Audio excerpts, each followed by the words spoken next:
maskini. Akilala njaa, anaamka amenunia huyu, amenunia hiyo. Anasema huyu, anasema wale Freemason, anasema wale ni wachawi. Huyo ni roho ya maskini na hana maono. Mtu mwenye maono hana lawama. Unamnyima leo, anasema Mungu yupo, kesho atafanya njia. Mtu mwenye maono.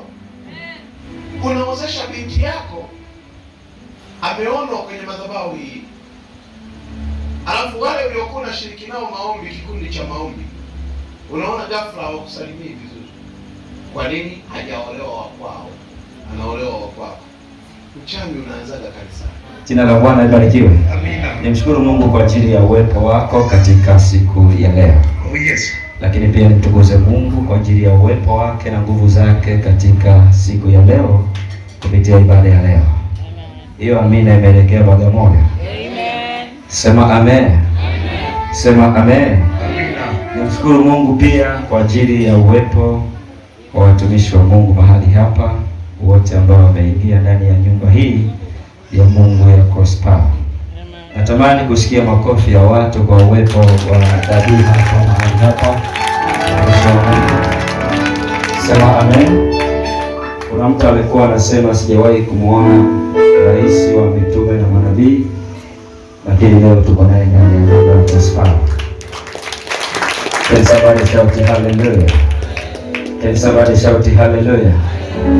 Nimshukuru Mungu kwa ajili ya uwepo wako, lakini pia ninatambua katika ibada hii tunao wageni mbalimbali, watumishi wa Mungu wote walioko humu wanatambulika kwamba ni watumishi wa Mungu aliye hai. Hata tusipopiga makofi, wewe ni mtumishi wa Mungu aliye hai. Jina la Bwana libarikiwe. Ni kwamba wote ni watumishi wa Mungu isipokuwa the dimension. Amen. Amen. Amen.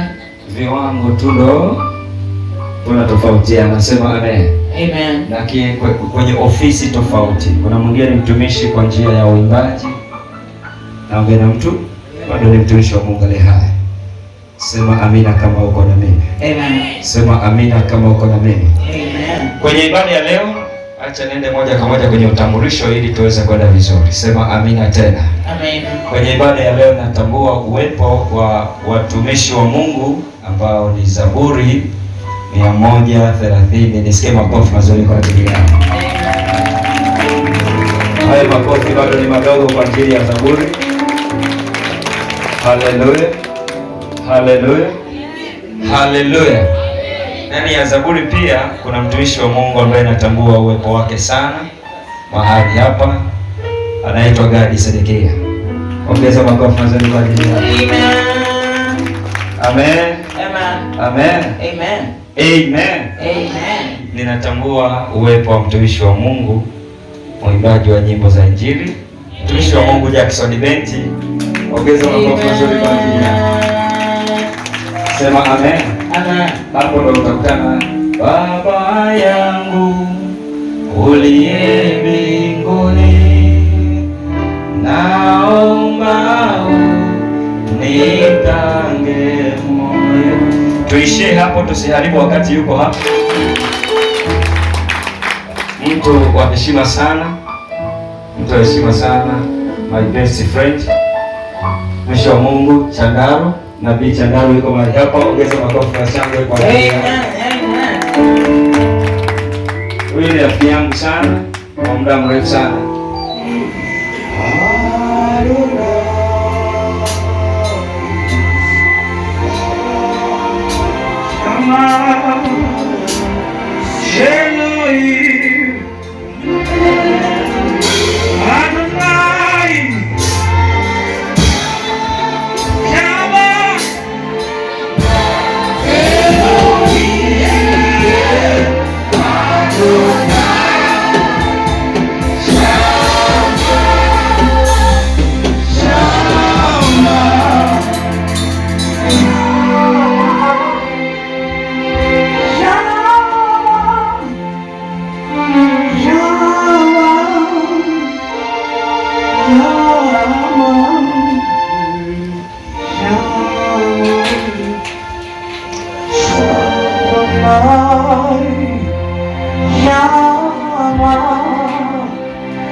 tupigie shama, shama,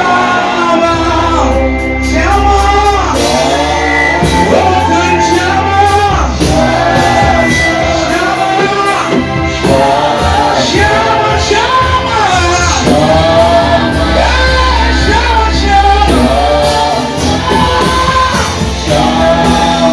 shama,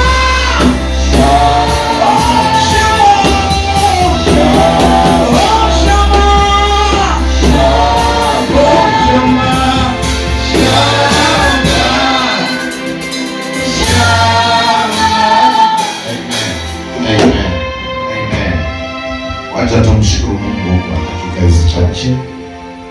Baba yetu na Mungu wetu, leo ni siku yako. Tunazitambua siku nyingi kwenye madhabahu hii, lakini leo tena ni siku yako, na ni siku yako kwa watu wako. Ilikuwa kama sherehe, lakini mahali pa kuganga mioyo ya watu, na ilikuwa kama sherehe, lakini mahali pa kutoa majibu. Ilikuwa kama sherehe, na ni mahali pa kufuta huzuni zao. Na ilikuwa kama sherehe, lakini mahali pa kuinuliwa. Ilikuwa ni kama sherehe, lakini mahali pa kumfanya kila aliyoko mahali hapa kuwa chombo kipya. Baba, nakushukuru. Naomba neema yako ifunike madhabahu hii, watamie watoto wako wote walioko mahali hapa, naomba kwa mafuta wote watumishi. Asante kwa haya machache katika jina la Yesu, na watu wote tuseme amen. Au kuketi tu kwenye uwepo wa Bwana. Bwana Yesu asifiwe sana. Amen. Kwanza nimefurahi sana kuwaona vile vilivyo. Amen. Nimebarikiwa sana kuona nyuso zenu zina uwepo mkubwa sana wa Mungu. Amen. Kila mmoja anaonekana leo furaha kabisa kuwepo mahali hapa. Amen. Bwana asifiwe sana. Amen. Nimekuwepo hapa kwa cover kama mbili hivi. Cover ya kwanza ni kiongozi mwandamizi wa baraza, na hasa baraza original la mitume na manabii wote Tanzania. Niko hapa kama rais wa baraza hilo au mwenyekiti wa baraza hilo. Hiyo ni katika utumishi tu mkuu, ni nafasi ya wito huu wa kitume na kinabii. Lakini pia ni na mwangalizi wa makanisa ya Jesus Power Miracle Church ndani ya nchi na nje ya nchi kama askofu mkuu. Amen. Kwanza kabisa nashukuru uwepo wa watumishi wa Mungu wapako mafuta walioko ndani ya nyumba hii. Amen. Mitume, manabii, wachungaji, walimu, wainjilisti. Amen. Na wahuduma wote. Haleluya. Niombe tu makofi kwa ajili yenu. Wakati nasikiliza kwa makini na kuchukua notisi za hili sala, nimebarikiwa na watu 7. Nimebarikiwa na watu 7. Kuanza watu 7 ni Mungu mkamilifu. Ni Mungu aliyekamilika. Haijalishi kimwili, kiroho. Watu 7 walikuwa eneo gani? Walikuwa chini ya mti, walikuwa kwenye ghorofa 5, 10, lakini namba watu 7. Amen. Hiyo peke yake imenibariki sana moyoni mwangu. Amina. Kuona kazi ya Mungu, maono yanakuwa ni ya mtu mmoja, yanayoiendea dunia nzima huwa yanaanza na mtu mmoja. Amen. Vita ya taifa lolote huwa vinaanza na mtu mmoja. Uponyaji kwenye nchi, amani kwenye nchi huwa inaanza na mtu mmoja. Kwa hiyo maono yalianza na mtu mmoja, lakini kwa kusudi la mbingu wakatakiwa wapatikane watu wengine 6 ili yale maono yaende bila kuzuiwa. Amen. Na leo tuko zaidi ya watu 70 hapa. Amen. Kutoka kwa watu 7. Amen. Niombe makofi kwa Bwana Yesu. Haleluya. Amen. Nimepata furaha na vicheko kadhaa tangu nilipoingia kwenye nyumba hii, hasa nilipopokelewa. Niliona pengine hata hainistahili mtu kama mimi kupokelewa kwa kiwango kile na protokoli ile. Amen. Lakini kila mwanadamu anapenda kuheshimiwa.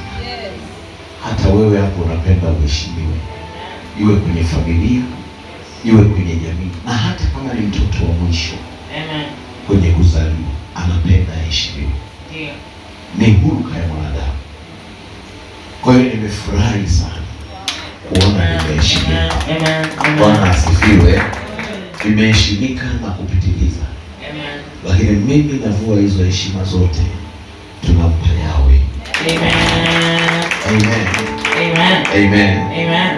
Baada ya kukabidhi heshima hizo kwa Kristo Yesu, naanza siku hii ya leo ambayo ni kiashirio cha ushindi wa kesho. Naomba nimwalike malkia wangu, mke wangu, rafiki yangu na mwangalizi wetu wa mkoa wa Dar es Salaam aweze kuwasalimia. Karibu. Haleluya. Amen. Haleluya. Amen. Haleluya. Amen. Haleluya. Amen. Haleluya. Amen. Haleluya. Amen. Haleluya.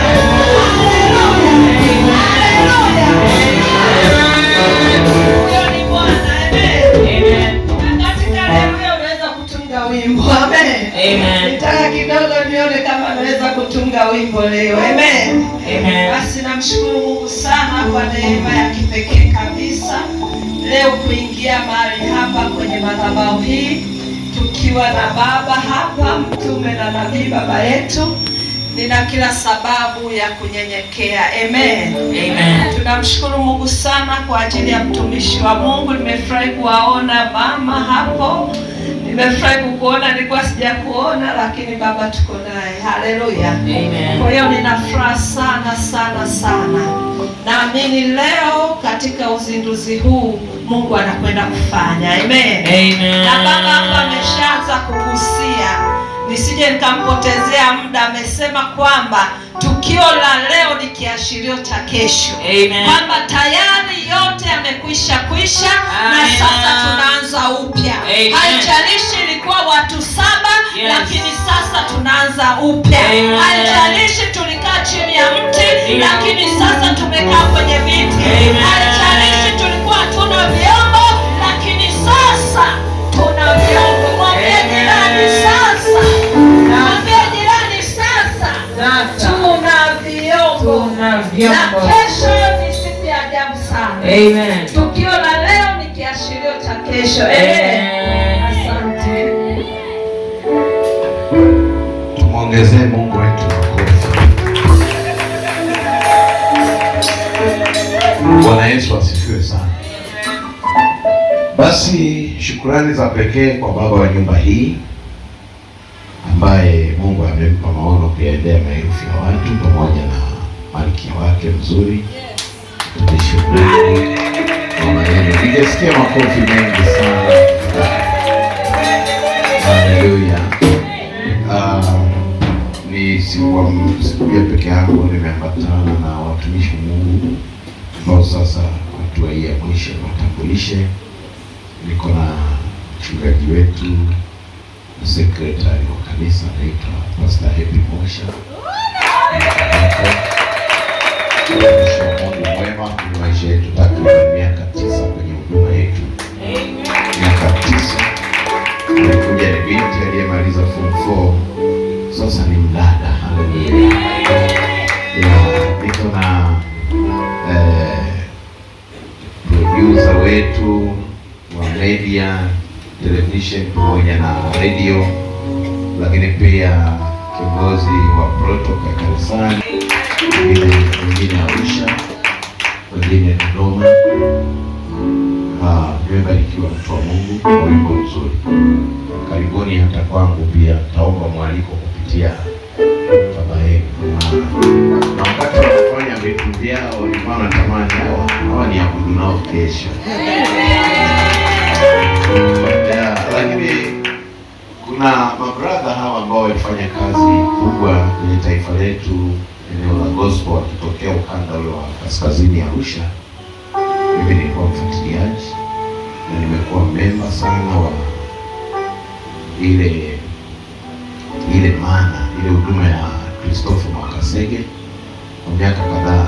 Amenisaidia kwenye eneo la ualimu. Tumejifunza mambo mengi katika ziara zake na hata kukutana mara kadhaa. Sasa nilipomwona mtumishi wa Mungu, nakumbuka kazi zao, nimebarikiwa sana mtu wa Mungu. Mimi nyimbo za kwanza zilizoanza kunitoa machozi kabla hata sijaokoka ni nyimbo zenu zilizoanza kunitoa machozi. Kwa hiyo inawezekana ni moja ya nyimbo zilizoniokolesha. Amen. Unaweza kuwa baba kiroho. Amen.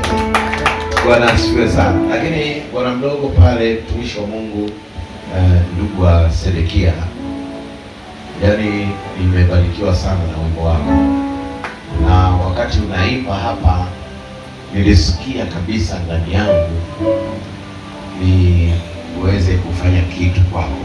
Amen, amen, amen, amen. Mchango hata wa matunda kwenye matibabu yako. Amen. Na wimbo ule ukipata kibali, baba akikuruhusu uje uimbe wimbo huo wote. Kama unazoumia, mimi nataka ule tu. Umenigusa moyoni. Amen. Walio wa rohoni uyatambue ya rohoni. Yes. Bwana asifiwe. Amen. Basi niseme wote tulio ndani ya hema hili ni wa thamani sana kwa namna yake. Haleluya. Kila aliyekuja hapa ni wa thamani kubwa. Kuna pastors, kuna maprofeti wametoka huduma zingine, lakini pia na wachungaji. Na kuna mwingine kwenye historia alikuwa anahubiri bila aibu. Ile ni calling, aina ya wito wa mission ya Mungu na mtu. Umebarikiwa hata alipoenda kuongeza elimu sasa. Manake kama ni ujasiri aliupata hajaenda chuo cha Biblia, sasa hivi ana ujasiri zaidi ya yule aliyokuwa nao. Sababu elimu inatusaidia. Japo watumishi wengi wanachenga kwenda kwenye theology. Elimu ni nzuri sana. Ukipata elimu unapata maarifa ya kiungu.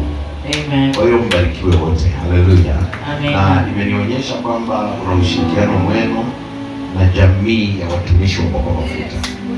Na endelea hivyo. Nabii Dickson, endelea hivyo. Tengeneza urafiki na mahusiano na watu. Kazi yetu ni kubwa sana.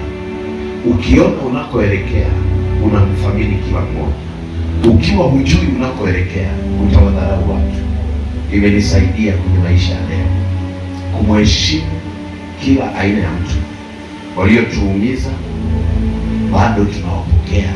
Watoto wa kiroho, majirani, bado ni watu wema kwetu. Utumishi wetu haujulikani bila watu hao. Tunakuwa na utumishi mkuu uliotukuka kwa sababu ya wale watu tulionao au tunaofahamiana nao. Mungu awabariki. Amen. Nataka nizungumze kitu kimoja tu, kinasema kuendelea. Kuendelea. Kuendelea. Kuna mwenetu hapa Kimbunga, mtume nimemwona, na nimekuwa ni kijana mwadilifu. Nimebarikiwa leo nilivyokuona. Mimi nilijua bado uko Zanzibar, lakini nimekuona hapa. Ni mtumishi mkubwa sana. Mungu alimuita kwenye umri mdogo, lakini akifanya mambo makubwa. Amekaa mahali pa watu wengi ambao hawakuonekana thamani yake. Lakini siku ya kwanza nilipomuona tu, nikajua Mungu amewekeza hapo ndani. Sijawahi kumdharau. Sijawahi kuacha kujibu meseji zake. Ni mtumishi mkuu sana wa Mungu kuliko umri alionao. tumikeni naye, mthaminini, na ikibidi mumkimbilie kwa mambo yoyote.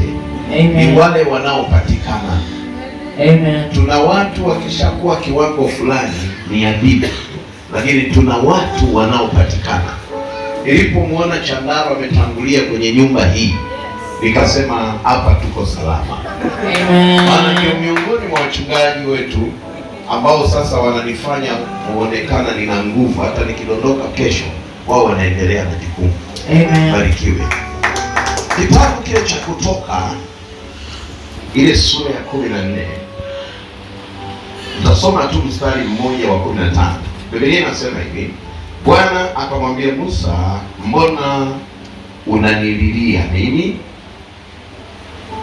Wahubiri wengi huwa wanafikiri wale wa Misri au Waisraeli waliokuwa safarini ndio waliokuwa nalia. Wahubiri wengi, maaskofu na wanazuoni wakisoma mstari huu na vile ambavyo umenukuliwa kwenye jamii, huwa wanafikiri wana wa Israeli ndio waliokuwa wakilia, lakini aliyekuwa akilia ni kiongozi wa msafara, sio wana wa Israeli. Wana wa Israeli walikuwa na amani na walikuwa wanaona njia imekosa, wana uwezo wa kurudi. Wakaiacha bahari, wakarudi walikokuwa wanaishi, iwe katika maumivu, iwe katika mateso. Lakini Musa alikuwa na uhakika kwa Mungu aliye naye kwamba hawezi kurudi Misri, maana alizaliwa, alikulia, aliteseka, alikuwa anajua asili yake ni Israeli. Ilipopatikana nafasi ya kutoka, yeye ndio aliyekuwa na uhakika wa kwenda Israeli. Wengine pengine walikuwa wenyeji. Mwenye uhakika na kazi hii ni yule aliyepokea maono siku ya kwanza. Wengine wanaweza kusema tukasalia hata chooni kama ile ulimekosa, kwa sababu baba yupo, baba atapigana, atafanya kila anachoweza, tutaendelea. Lakini Musa ndo aliyekuwa akilia. Biblia inasema Bwana akamwambia Musa, mbona unanililia mimi? Bii yake ndio akasema, we Musa, sasa usilie, waambie hii timu ulionayo waendelee wapi? Mbele. Hapo ndipo ninapokomea ile nukuu yangu mimi.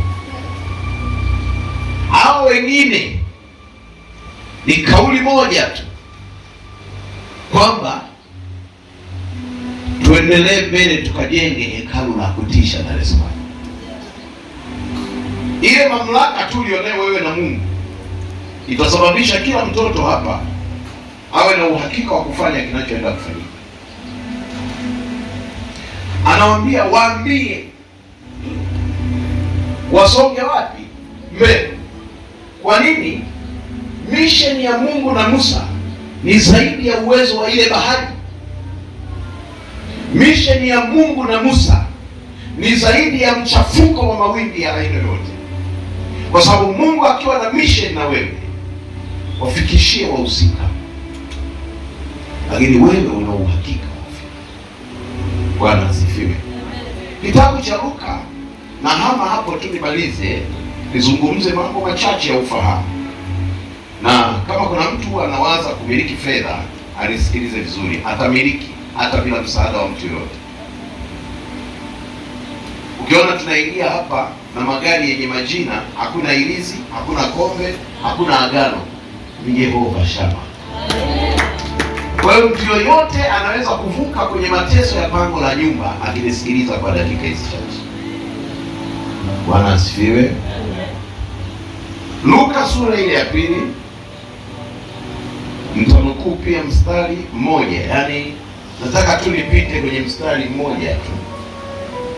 Sura ya 2 Luka, mstari wa 52, Biblia inasema, na Yesu akazidi kuendelea katika hekima na nini na kimo, akimpendeza Mungu na wanadamu.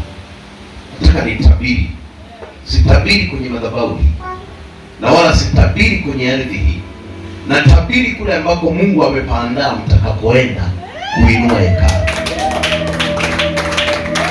Kila mmoja ainue mkono wake aseme, Bwana Yesu, tutaishi kwenye ardhi yetu kwa amani na kwa utukufu wako. Tutafanya mambo makubwa, tutafungua maofisi, tutafungua biashara za mtu binafsi, mtu mmoja mmoja, kwa utukufu wa jina lako, ili mradi tu tumeendelea mbele. Alafu sema amen.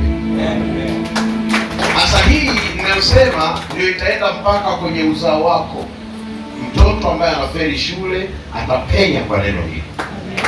Mtoto ambaye amekuwa hafanyi vizuri, usipigane naye wala usijichoshe kuomba, mfiksi kwenye misheni hii, atakuwa wa kwanza. Mtoto ambaye hana dalili, tasa ambaye leo amekalia kiti na pengine hana uzao, naomba tutukane, ambaye hana uzao aconnected tu kwenye misheni hii, aendelee mbele kwa kila kauli anayoisikia toka madhabahu, afuate hiyo tu. Nimemwona rafiki yangu mwanahabari huyu, tumekutana maeneo kadhaa, rafiki yangu wa karibu, tumekutana kwenye huduma fulani hata Kibaha kule. Nimempenda, huwa anaenda kuassist huduma kama hizi. Yaani ni mtu ambaye anapatikana. Bwana asifiwe. Jina la Bwana libarikiwe. Wakati najaribu kumuuliza Mungu kwa kazi ya mtumishi wa Mungu Prophet Mwaka, nikakumbuka tulikutana mwaka 2017.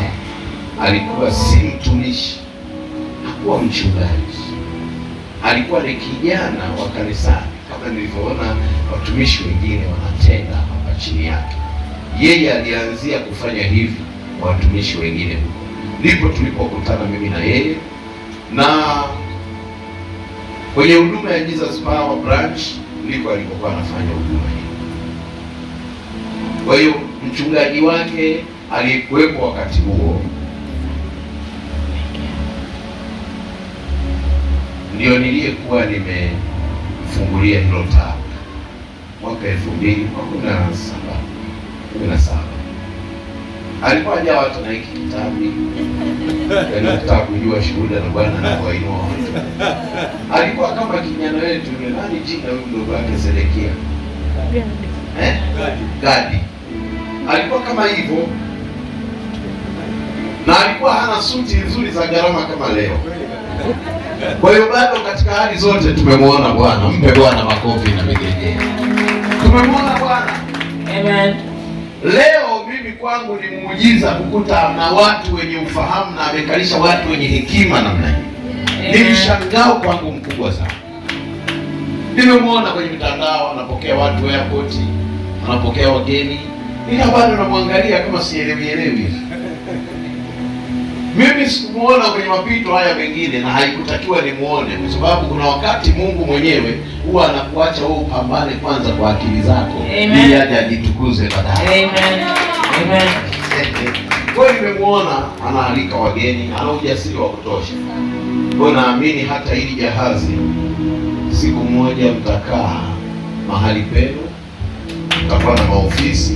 Amen. Na vile anavyojipenda na watoto wenyewe wanajipenda, naona wamevaa green. Protocol ndio iona hapa, hata kanisani kwangu mimi sina. Amen. Nimeona madada wazuri wamesuka, wengine wamefungia nywele pembeni, wengine wameweka vibanio fulani. Yaani mimi mwenyewe nikavurugwa akili. Unaonyesha nini Mwaka? Kwamba una uwezo mkubwa wa kufikiri hata kama jiografia bado inakataa. Amen. Lakini maono yako yanakubali kwenda mbali. Kwenye risala yetu kwa haraka kabisa hamkuainisha gharama, na kinachomata siku hizi ni gharama. Feni 80,000, maiki 120,000, booster kiasi fulani, sijui power mixer, speaker full range, gharama fulani, hiyo itengenezwe kama proposal. Mimi nikirudi hapa, mbona nachukua hela kama upepo tu kwa watu hao? Sababu mimi mwenyewe nina hela. Na roho ya fedha inamjua tajiri mwenzake. Amen. Mimi nikikufuata wewe, uliza kanisani kwangu, nikimfuata mtu nikamwambia nataka 200,000 wiki mbili kwa ajili ya labda nondo 4, uzifuate dukani, hata kama anafuata, akizifikisha unasikia miezi 2 mmoja mbele ana frame kali yako. Sasa wale waliofeli ndio hao wanatuita Freemason, ndio hao wakati fulani Mungu alikuwa amenipa kama mtihani wa kiafya, akaja jamaa mmoja akasema amekiuka agano. Haleluya. Mtumishi anamfahamu mtumishi wa Mungu Chandaro. Alafu alivyoona mambo yamerudi kuwa super tena, akalifanya akasema hivi, unamwabudu Mungu huyu tunayetabika kufunga milimani. Alafu tulivyopita tena muda kidogo, maana kuna vitu anavyoona tunafanya, alafu kila baada ya muda anarudi tena. Amekuta nimepanga magari kama ya serikali pale nyumbani. Wewe umeona Land Cruiser za milioni 400, 300, ngapi? Ziko zaidi ya 6, zaidi ya 5, 6 tano. Alivyoziona tu. Sasa hawa ndio wanasema wewe Freemason. Hawa ndio yule kijana ameimba wimbo mmoja wa ajabu sana. Ndio maana nasema huyu kwenye wimbo wako pia video ushafanya. Wasiliana na huyu binti ya huyu. Alafu wakati wa video tuone, kwa sababu tuna production iliyokamilika ya kiwango. Amen. Ya wasiliana na huyu. Huyo ndio project manager wetu kazi za pale. Tuna kamera mpaka drone za juu. Sasa hivi tumeleta kamera kutoka Marekani kwenye ofisi yetu ya kanisani. Tumeleta kutoka Marekani kamera za gharama zinaitwa Sony Alpha. Watu wa nini wanafahamu Sony Alpha, ambazo ni chache kwa Tanzania. Zile wanaekitia Hollywood, sisi tumeziingiza kanisani. Wanaekitia kule Hollywood, sisi tumeziingiza kanisani. Ukiangalia ni kamera. Bwana asifiwe. Nasema hivyo kwa sababu hapa nilipoingia nimesikia neema na upako. Hii ni madhabahu ya Mungu kabisa. Alafu injili ya hapa haijagoshiwa wala kuchakachuliwa. Na injili ya hapa itawainua watu na wapia. Na kueleza kuna watu vitu vinaenda kuanza kesho. Na I wish kama ningekuwepo ibada ya kesho. Yes, Lord. Sasa hivi naongea kama mgeni rasmi, sitaki kuhubiri, maana lazima nijifanye kama mtu fulani, kama wa serikalini nimekuja. Kwa hiyo kinachoangaliwa tu hapa sana ni maokoto, lakini sio tena kuruka kutoka jasho kutabiri kuwekea watu mikono. Hapana, sasa hivi mfumo unaotazama na kila aliyopo ni namna gani tutatoboa kumiliki jengo letu. Haleluya. Amen. Na mimi nataka kusema hivi, kwa nini nimesema kinachoendelea? Watu wengi wana vitu visivyoendelea, kazi isiyoendelea, biashara isiyoendelea, huduma isiyoendelea, ndoa isiyoendelea, mahusiano yasiyoendelea. Kwenye Luka mama wanasema pale, yule mtoto alikuwa ni mdogo, alipaswa pengine kwa kile kilichokuwa mbele yake, ilitakiwa afe kwenye miaka 3. Ilitakiwa afe kwenye miaka 12.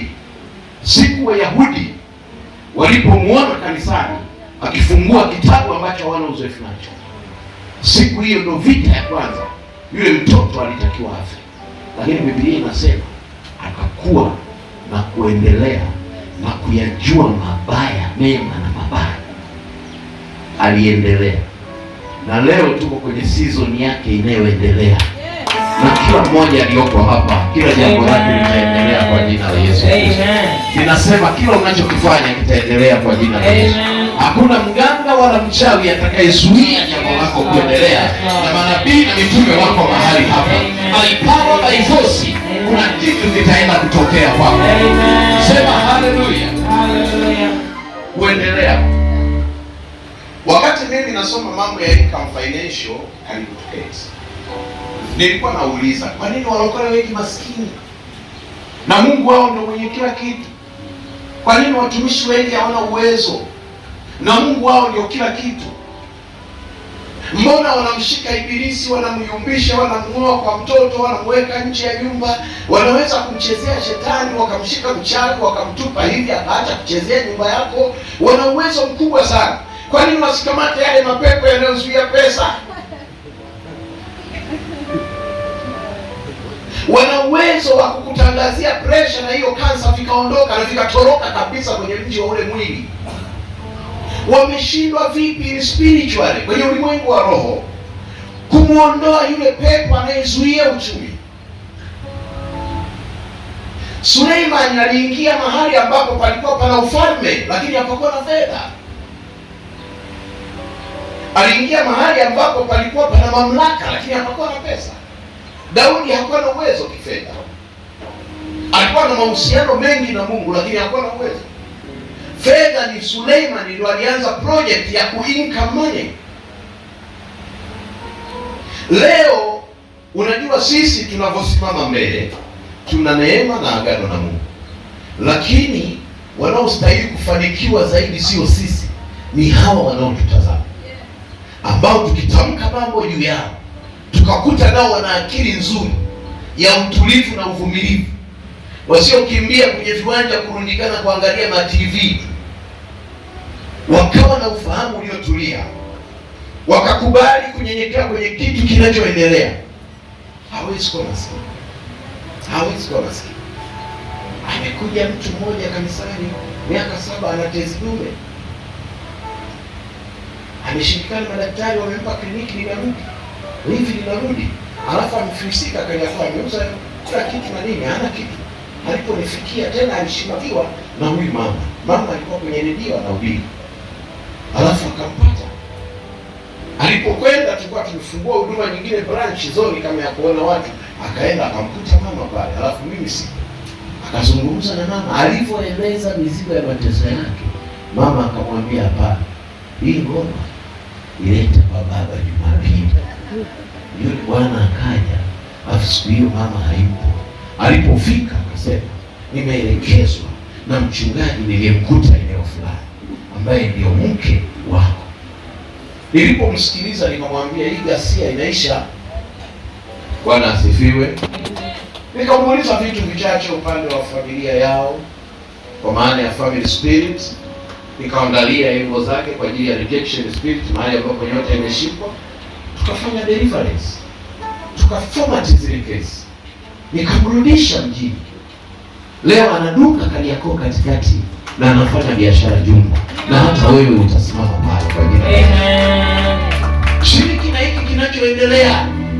Pointi yangu ni kushiriki kwenye kitu kinachoendelea.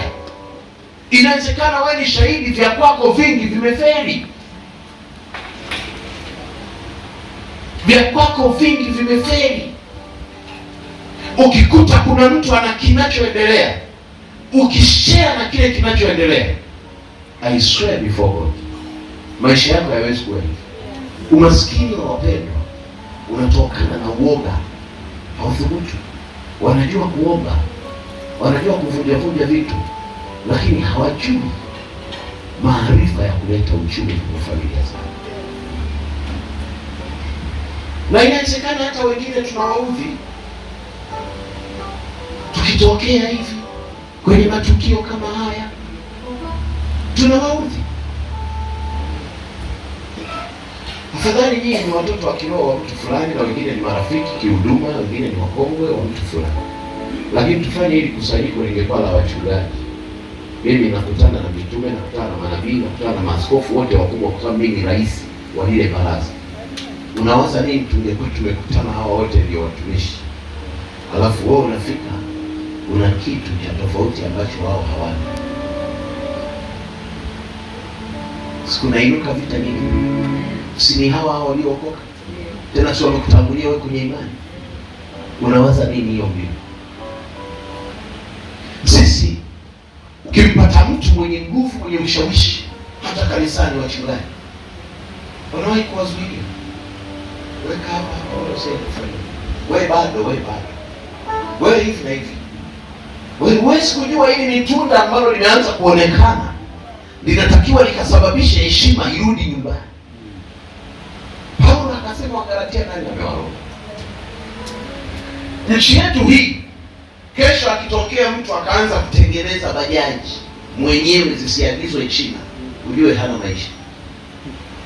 Akitokea mtu akawa na maarifa ya kuongeza kitu, hata program kwenye simu tu iliyoko tayari, akawa na programu yake na yeye akaingiza kadude kake fulani kakawekwa mule, na yeye simu ikiinuliwa hivi ina kampango kake kalikokamilika, ujue hana maisha.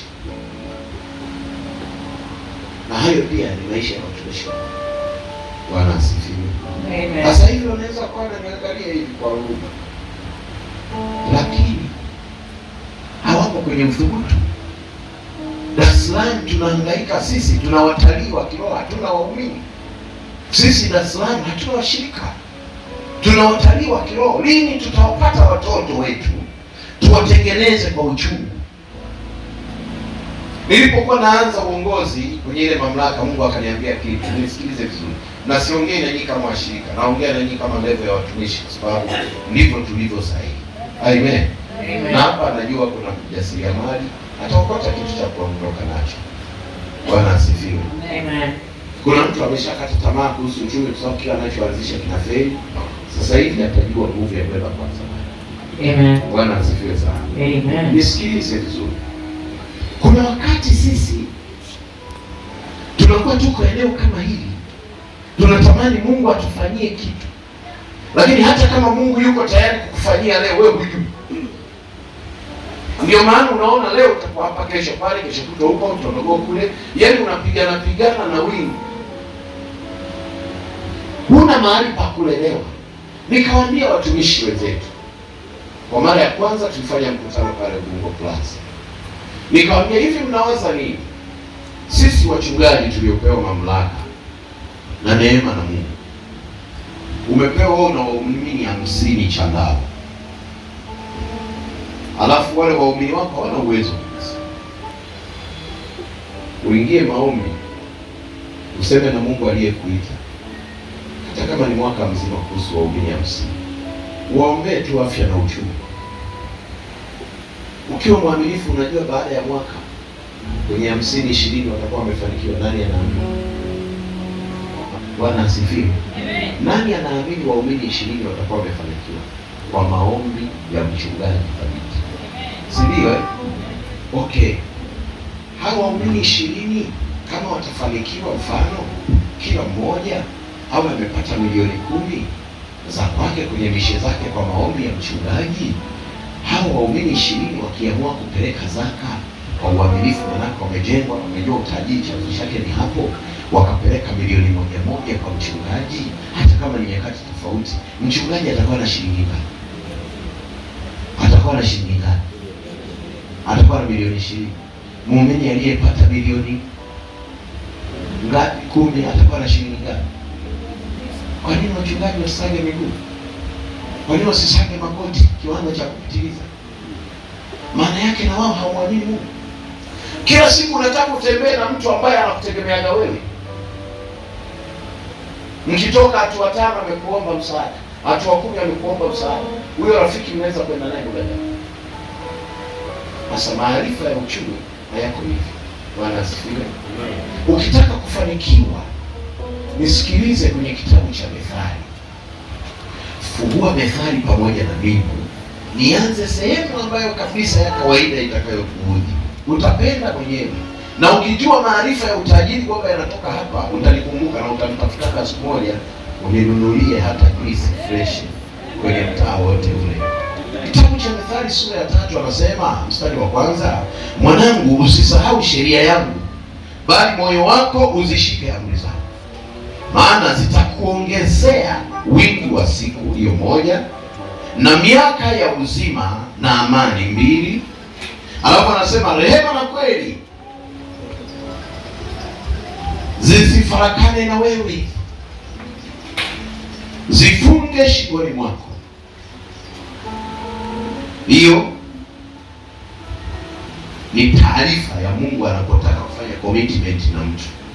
Si unataka kufanikiwa? Kuna sheria za kufanikiwa.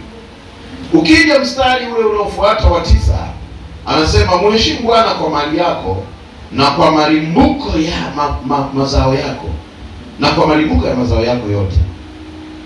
Unaona?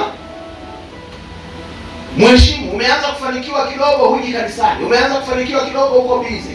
Mwanzo huna kila kitu, kwenye praise mko pamoja, kwenye shida mko pamoja, mmekusanyika wote kwenye mti. Umeanza kupata dalili kwa maombi ya baba, haupo tena, uko busy. Umeitwa na rafiki siku ya Jumapili ndio unafua nguo. Halo? Lakini unaona maajabu yanavyoendelea. Yeye anajua kwamba wewe umefeli wapi, kwa sababu inafika wakati mchungaji hawezi kumwombea sana mtu ambaye haoni kama amesubmit kuwa na commitment naye. Kwa hiyo na watetea wachungaji, hebu submit.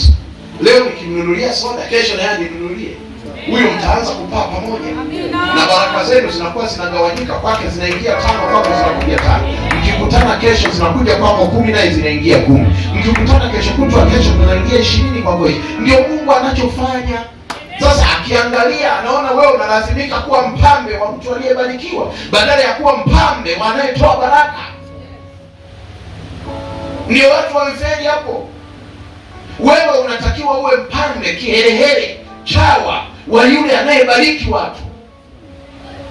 Uwe madhabahuni, ushiriki misheni kama hii, kwa kuwa ni kazi inayoendelea, na kuna ndoa unazijua haziendelea, kuna biashara zako unajua haziendelea,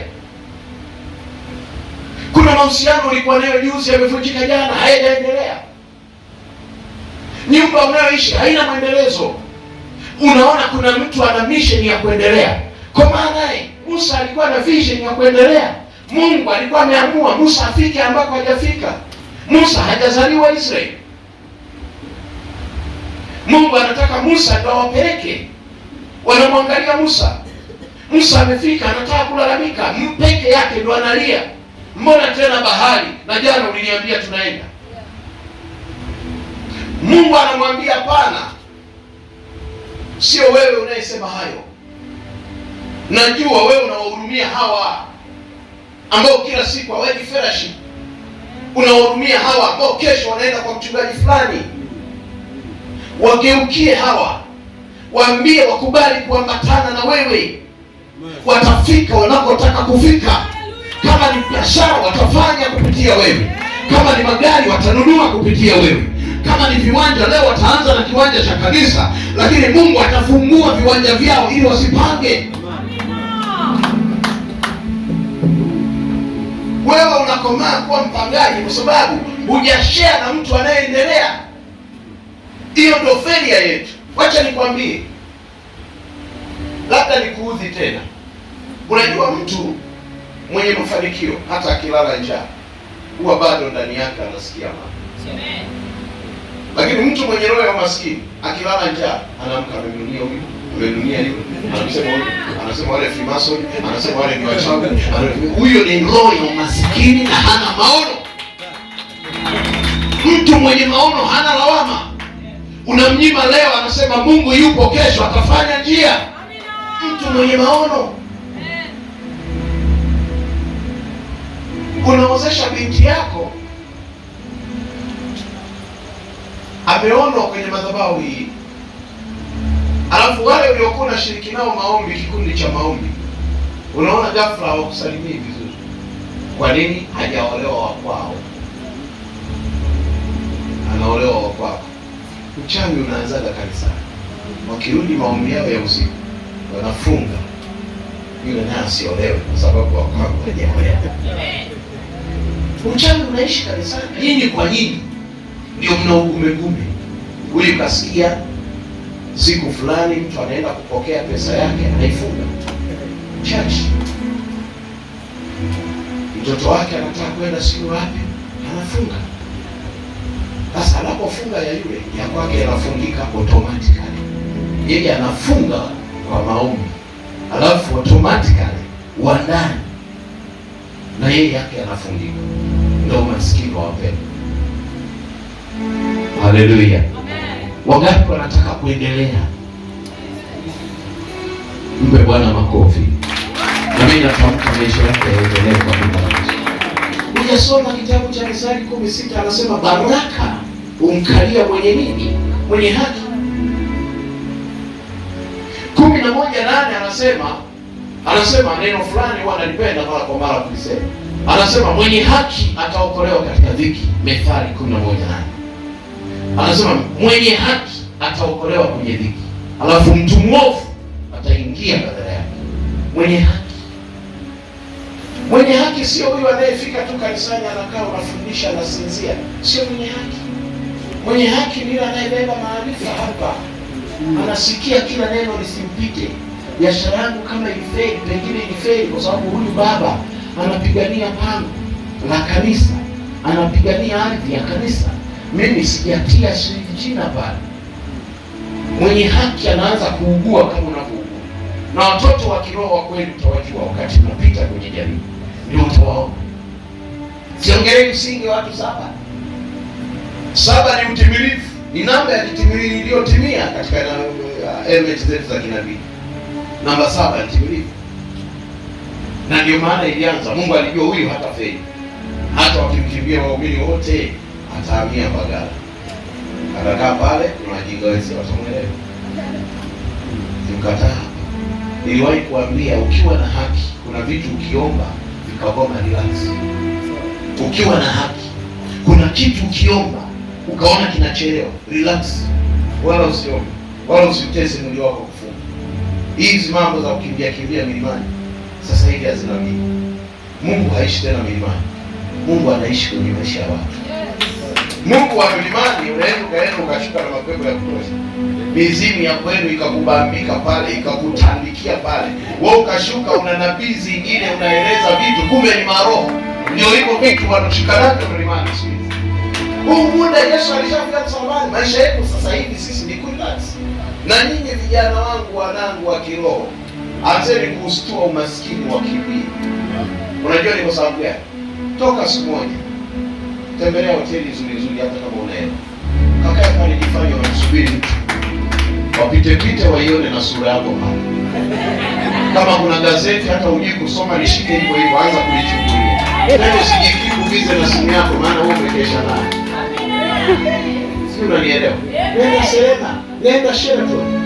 Kaa pale, una mission na mtu. Muda ambao ungepoteza unasukua masufuria, toka nenda pale Sanda Bridge. Kaa pale, salimiana na Wahindi wanapita. Umaskini unastuka. Ukitoka hapo pitia showroom yoyote. Umevaa vizuri, umepiga lipstick zako. Badilisha na mtembeo usionekane mshamba. Pigia showroom yoyote. Hawamjuaji mwenye hela, hawamjuaji asiye na hela. Bisha pale wafungue gate showroom. Chungulia gari 2-3 hata bila kuwasemesha. Wakikusogelea unauliza bei. Unaustua umaskini. Mpe Bwana makofi na vigelegele. Nenda ukapokea baraka za fedha katika jina la Yesu. Usikae kila siku uko boko unachungulia nyumba hii imepauka, hii dirisha halipo, hizi unajipa umaskini. Anza kubadilisha mindset yako. Tutalijenga hili kanisa. Nasema tutaipata ile ardhi yetu. Shughulika na mtu anayeendelea. Huko hapo unashinda hapa, unapoteza ka 10,000 kako bila sababu. Nenda nako kale ka 10,000 Serena Hotel. Soda pale ni 8,000, mtaani umeiacha 1,000. Wewe jikase, ikamue kwa maumivu. Akae pale wasaba, iagize ile soda. Kaa nayo hata masaa 6, hamnaga mtu anauliza. Pige kidogo, usipige kama mshauku wa kiu. Ipige kidogo mpaka iflate. Halo. Wangapi mnaniahidi tutafanya mambo makubwa? Wangapi matajiri wenzangu kwa jina la Yesu? Inua mikono yako miwili, nataka nitamke maneno ya kinabii. Baba yangu na Mungu wangu, uliyenibariki bila ilisi, ukanipa tu maarifa kama ya Suleiman. Ninaomba utende jambo la ajabu kwenye maisha ya watu hawa. Tukanunue ardhi bila kujali gharama. Tununue vyombo bila kujali gharama. Lakini mwanze na watu hawa kwa utulivu na kuyaelewa. Lakini zaidi ya yote kwenye maisha yao ya familia. Tengeneza amani ili wawe na milango ya fedha ikafunguke katika jina la Yesu. Sema amen. Sema tena amen. Mimi ninachomshukuru Mungu ni kitu kimoja. Najua wengi wanapenda maarifa. Unajua kanisa hili la matajiri. Kwa nini? Haya maneno machache ninayosema, si unaona umefurahi wanapokea? Unajua tayari wana maarifa. Ukienda kuhubiri kanisa fulani, hata ueleza, wanakuangalia kama wako mganga wa kienyeji. Yaani unaona kama huyo analeta na hela, hawa ndio mamilionea. Na kueleza wazi, na ikawa hivyo, hiki ndicho kikamata mkononi mwako, ikakuheshimisha. Mwakani majira kama haya, watu waseme yule dada ni wa ajabu. Nikuulize swali, wakati tumekaa kidogo na maliza. Hekalo ulionao, ujue umewazidi viwango. Ujue umewazidi viwango. Haleluya. Waumini halisi wa madhabahu hii tumeosha mikono yetu. Jesus. Bariki sana. Hili ni kanisa kubwa. Mungu akubariki sana. Tunza hawa watoto. Hawa mimi nitakuja kufanya nao harambee mpya. Hawa tutakuja kujenga nao. Tutakuja kununua nao. Kuna mtu alikuwa anaitwa mtume wa fedha. Lakini mimi nimepewa jina jingine. Mitume wa baraka. Sawa, fedha zinaisha. Baraka haziishi. Baraka za Bwana hutajirisha wala hachanganyi huzuni nazo. Ninafurahi ninapowaona watu waliosimama katika Kristo bado wanayoenda. Mimi nataka nikwambie mwaka, hawa watoto wako wa kike na wa kiume, siku moja wachukue hivi wazima na kanisa lako. Waambie leo hatuna ibada, twendeni Coco Beach tukakae mchangani na hamna mtu wa kufukuza. Mwenye 5,000 yake, 10,000 yake, aigize hata ice cream, mshinde kwenye michanga wamekaa. Hapo wakae tu pale wanatafakari. Upepo wa kulithi, wapite waindi, wapite wazungu. Waingie huko bahari. Amen. Tena nyinyi mko karibu hapo. Oh yes. Isiwe kila wakati wewe mpaka ukamchukue mpagani akutoe auti. Wewe ndio unatakiwa uwatoe auti ili wamwamini Mungu wako. Mimi nimepata mabinti zangu sasa hivi niwaambia na nyinyi ni wanangu kwa sababu huyu ni mwanangu. Sema amina. Amina. Sasa hivi mabinti wa hapa mwanze kushughulikia leseni za udereva. Sema amina. Amen. Lazima binti ubistue. Oh yes, lazima ustue. Amen. Wewe hata kama hujaibiwa chochote, tafuta kawela kidogo, nenda driving. Hapo chukua leseni yako pale, kanayo. Oh yes. Vitu vile usikose Pentecost. Amen. Usikose passport international. Usikose driving license. Oh yes. Sio unanielewa? Amen. Hivyo vitu mimi watoto wangu wote wa kike na waume wanavyo. Amen. Sema amen. Amen. Sema tena amen. Amen. Ulipewe bahasha moja. Kwa hii harambee ya kwanza. Alafu tukwambie. Haleluya. Pamoja na familia yangu iliyowapatana na tumemwona mtu. Usimsaulisha sana kama darali hapo. Unaongea sana message usiku kucha, unachatisha binti wa watu. Ongea mambo machache, mpe appointment, kanae sehemu, anywe soda, mpe 20,000 kwamba awe anakubipu. Oh yes. Unajua ataanza kuona huyu mtu wa namna gani. Alafu usianze kumweleza mambo ya duniani ya uhuni. Wewe bariki, alafu nenda. Amina. Uachie mzigo moyo wake. Oh yes. Sema amen. Amen. Sema tena amen. Amen. Kuna vitu, fedha hii haiko mbali kama mnavyofikiria. Mimi nimetoka familia maskini. Mangu alimzauza pombe. Mama yangu mimi ni Afrika wa Muhaya na Unyarwanda kidogo. Na nimefanana mama. Oh yes. Hapo. Kwa hiyo kaenda hewani kulezini na Mungu amemjalia. Oh yes. Sasa kwa walevi nikiwa darasa la 5 basi wewe huyu jamaa apate 10,000 alipiga keyboard vizuri. Nikaendelea nikaingia jeshi mara nikakimbia nikaenda machiboni. Wewe sasa ya jamaa. Bana maisha kwetu ni Mungu. Amina. Leo tumejengea familia. Oh yes. Wadogo zangu zaidi ya 7 wote wamebarikiwa. Oh yes. Hakuna mwenye shida ya kuomba mwenzie milioni. Oh yes. Kwenye familia maskini. Baba yangu sasa anaishi nyumba ya ghorofa. Relax tu ile ndio anakuhudumia. Hapo mpelekea maziwa, mpelekea mayai, anakuja kliniki zake za mifupa. Oh yes. Anapelekwa therapy, huyu chandani amemuona mzazi. Amina. Anisifu. Anajivunia hata kwa wazazi kwamba nimezaa, lakini yeye acha niwaambie kitu. Oh yes. Elimu na maisha ni vitu viwili tofauti. Oh, yes. Anaweza akawa na elimu asiwe na maisha, lakini mtu akawa na maisha na hana elimu. Ndio. Na ndio mimi hapa. Hizi elimu unazosikia sasa hivi tumejiongezea baada ya kuwa tunaweza kuleta mtu wa tuition anakaa ndani ili nikienda China nipokelewe na watu tuzungumze.